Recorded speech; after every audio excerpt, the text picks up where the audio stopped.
ფორმით, რომელიც მისთვის უფრო საჭირო იქნება. მეორე დღეა თბილისის საგამოფენო ცენტრი ექსპო ჯორჯია ალკოჰოლური სასმელების მე-6 საერთაშორისო ფესტივალს მასპინძლობს 60-ზე მეტი კომპანიის ღვინის ნაწარმთან ერთად უცხოური სადისტრიბუციო კომპანიები, ღვინის ექსპერტები და რესტორნები მცირე და ოჯახური მარნების პროდუქციას ეცნობიან. გამოფენის ფარგლებში ფესტივალის ორგანიზატორები ღვინის მსოფლიო ორგანიზაციის სტანდარტის შესაბამისად კონკურსს აწყობენ.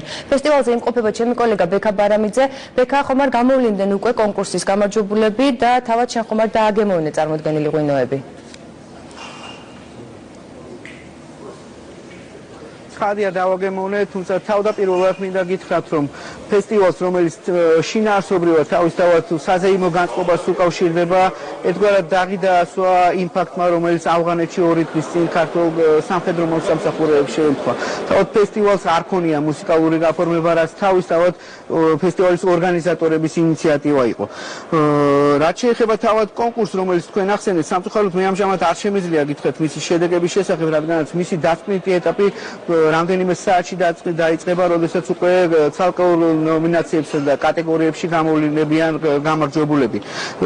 ჟიურის შემადგენლობაში ქართველი და საერთაშორისო ექსპერტები, მაგისტრები და ღვინის სპეციალისტები შედიან. მთელი რიგი კომპანიებისთვის თეორიული გამარჯვებაც კი მოგეხსენებათ, სავარაუდოდ მორიგი წარმატება გახდება, რამდენადაც ქართული ღვინის მწარმოებლები ერთგვარად როგორც ადგილობრივი, ასევე საერთაშორისო გამოფენებზე, ასე ვთქვათ, განებივრებული არიან სხვადასხვა ხარისხის თუ ასე ვთქვათ, პირველი ხარისხის პრიზებით არა ამ გამოფენებში. თუმცა, ასე ვთქვათ, საკონკურსო ინტრიგა მაინც ტოვებს ელფერს და საკმაოდ საინტერესო გარემოსთვის. თუმცა მინდა მოგახსენოთ, რომ იმ დარბაზში, რომელშიც სულ რამდენიმე წუთის წინ ხალხმრავლობა იყო და მიდიოდა ღვინის დეგუსტაციისა და ალკოჰოლური სასმელების, ასე ვთქვათ, სასინჯი, ასე ვთქვათ, პროცედურები სულ რამდენიმე წუთის წინ დაიცალა და საზოგადოება ახლა ემზადება ზუსტად იმ საკონკურსო ღონისძიებისთვის, რომელიც რამდენიმე საათში დაიწყება. წინა წელს ავიღეთ 3 მედალი, 2 ვერცხლის და 1 ოქროს ჩვენ ღვინოებში. ამ წელიწადს ვღებულობ და ჯერჯერობით არ ვიცი, დღეს გავიგებ წაღამს. ჩვენ ტრადიციულად მონაწილეობას ყოველთვის ვღებულობთ როგორც გამოფენაში, ასევე კონკურსში.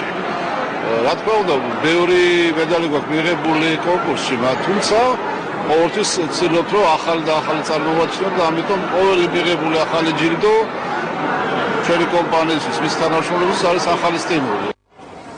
თავარი კი მაინც ის არის, რამისთვისაც ეს ფესტივალი და ზოგადად ალკოჰოლური სასმელების გამოფენა მოეწყო. თავად წარმომადგენლობითი შემადგენლობა, რომელიც ამ ფესტივალს ახლავს, რომელიც აერთიანებს პროფესიულ წრეებს, რომელიც ღვინის წარმოებისა და მისი, ასე ვთქვათ, გაყიდვის პროცედურებს უკავშირდება, თავად ორგანიზატორები, ფესტივალის ორგანიზატორები, რომელიც გახლავთ კულტურისა და ძეგლთათაცის სამინისტრო და სოფლის მეურნეობის სამინისტროს ღვინის ეროვნული სააგენტო აკავშირებენ იმასთან, რომ ქართული ღვინო მაქსიმალურად უნდა გახდეს პოპულარული მომხმარებელთა შორის და მან, ასე ვთქვათ, კიდევ უფრო ახალი გასახანი უნდა მიიღოს ქვეყნის საერთაშორისო ბაზრებზე, რათა მოხდეს მისი მაქსიმალურად საექსპორტო პოტენციალის მაქსიმალურად ათვისება. გარკვეულწილად ეს მიზნობრიობა უკვე შესრულებულია, როგორც ორგანიზატორები გვეუბნებიან, როგორც უკვე გითხარით, ის წარმომადგენლობითი დელეგაციები, რომლებიც ამ ღვინის ფესტივალს დაესწრენ, გარკვეულწილად პოტენციური მატარებლები არიან იმ ინფორმაციისა, რომელიც საბოლოო ჯამში ბოლო მომხმარებლამდე უნდა მივიდნენ და გააცნონ ქართული ღვინის ხარისხობრივი მაჩვენებლები, მისი სხვა მახასიათებლები და კრიტერიუმები, რომ საბოლოო ჯამში ალბათ აისახება უკვე ქართველი მწარმოებლების ბიზნეს წარმატებაზე.